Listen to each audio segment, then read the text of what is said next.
All entertainment in America is propaganda first. Propaganda first.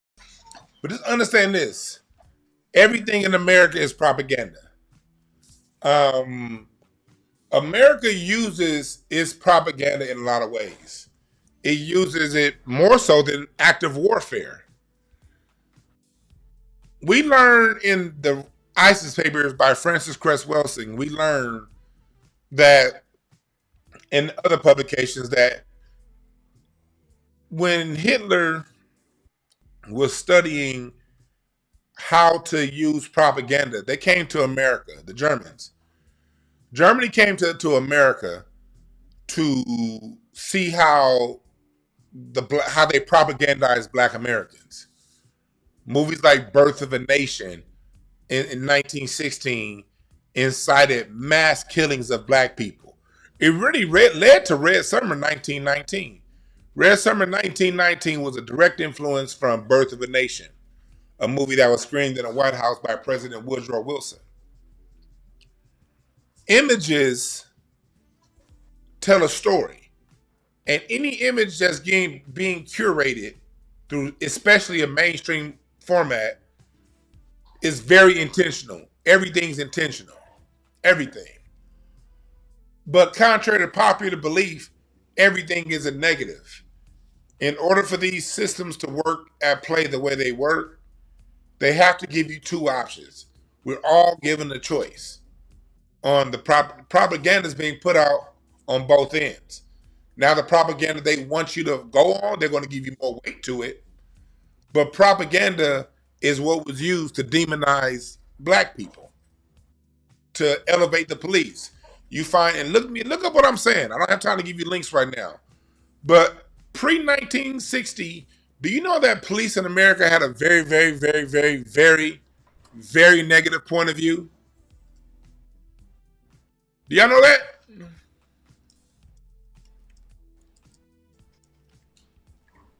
America had a very, very, very, very negative point of view. It wasn't until the late 60s, it wasn't until in the 50s, Dragnet. They created Dragnet. And Dragnet was the first TV show, the first publication to show police in a positive light, because America had a big disdain for police. And it wasn't just, Dragnet was just the start. When you get to the 60s, you got Columbo, you got Rockford Files. You start getting these, you got Hawaii Five-0. It was Hawaii Five-0 that started to change the perception of police in America. Okay? White people hated the police, still do. But it was Hawaii Five-0 that really got, it was Dragnet, Columbo, Rockford Files.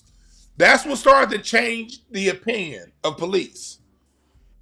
And then as you get into the late 70s into the 80s, you start getting more humanity to policing. And then you get into the 80s, you get shows like Miami Vice, you get Hunter, you get these quasi-police shows like Knight Rider, the A-Team, the law-abiding side, the people who either help the police or who are the police. Michael Knight, Foundation for Law and Government. You go into the 80s comedies, Naked Gun, Police Academy.